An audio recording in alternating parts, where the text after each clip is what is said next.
Assalamualaikum warahmatullahi wabarakatuh. Sahabat muslim yang dirahmati Allah subhanahu wa ta'ala, golongan orang sholat tapi masuk neraka perlu dipahami oleh setiap muslim. Hal ini tentu membuat sebagian umat Islam bingung. Pasalnya sholat merupakan kewajiban utama seorang muslim.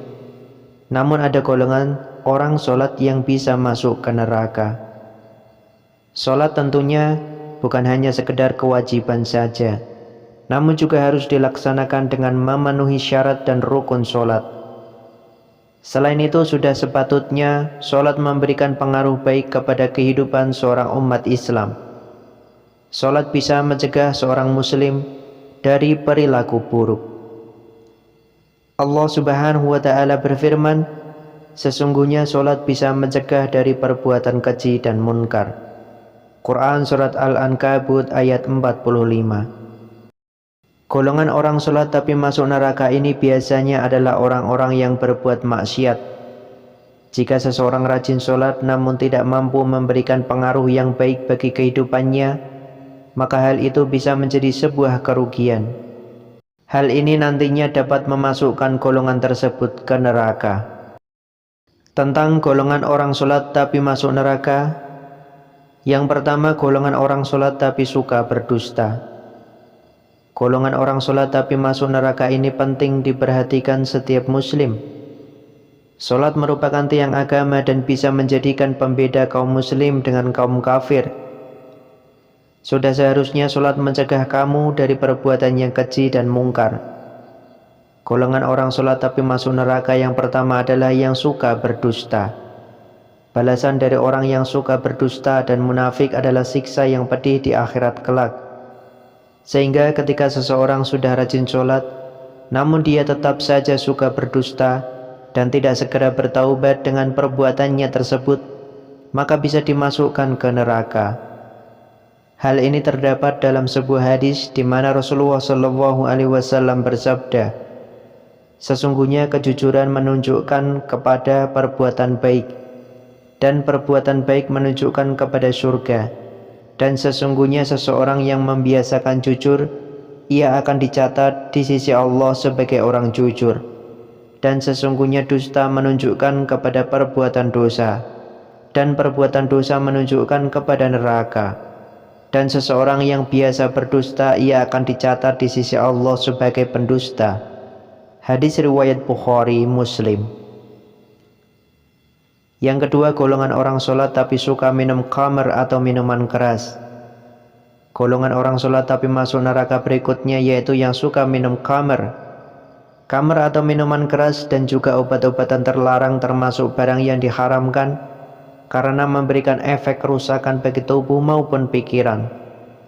Hal ini sebagaimana Allah subhanahu wa ta'ala berfirman, hai orang-orang yang beriman, sesungguhnya meminum khamr, berjudi, berkorban untuk berhala, mengundi nasib dengan anak panah adalah termasuk perbuatan syaitan.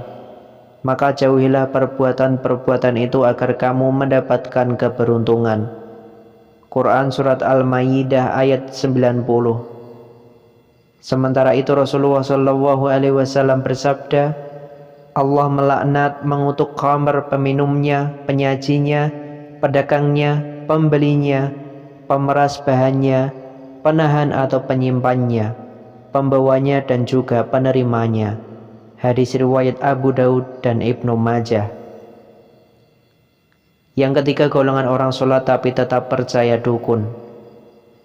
Golongan orang sholat tapi masuk neraka selanjutnya adalah orang yang percaya dukun. Percaya kepada perkataan atau ramalan dukun termasuk perbuatan dosa besar karena mengandung unsur syirik. Rasulullah melarang umatnya mendatangi dukun atau peramal, terlebih mempercayai perkataannya.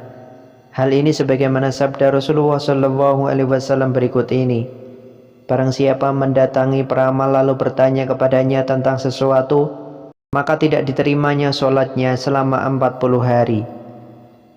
Hadis riwayat Muslim dan Ahmad.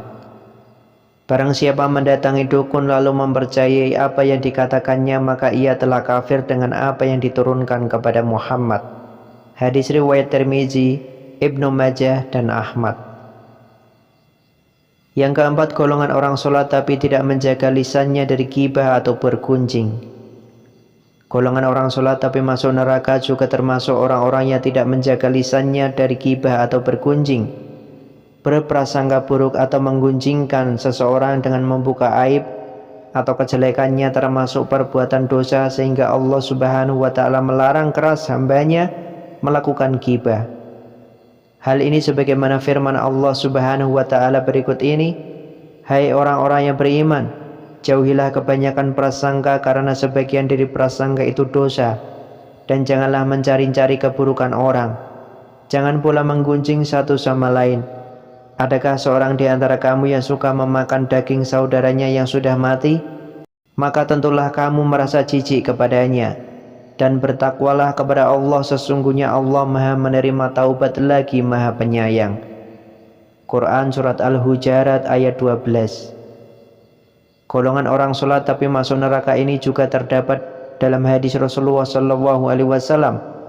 Berhati-hatilah kalian dengan tindakan berprasangka buruk, karena prasangka buruk adalah pendusta, dusta ucapan.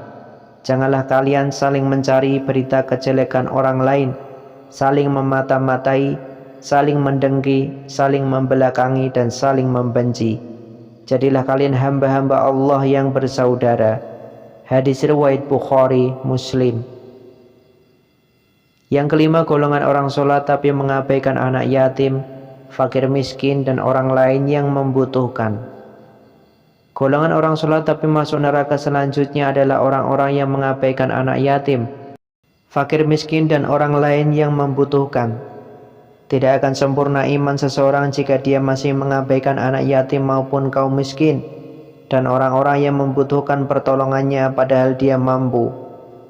Allah Subhanahu wa ta'ala berfirman, dan belanjakanlah harta bendamu di jalan Allah, dan janganlah kamu menjatuhkan dirimu sendiri ke dalam kebinasaan, dan berbuat baiklah karena sesungguhnya Allah menyukai orang-orang yang berbuat baik.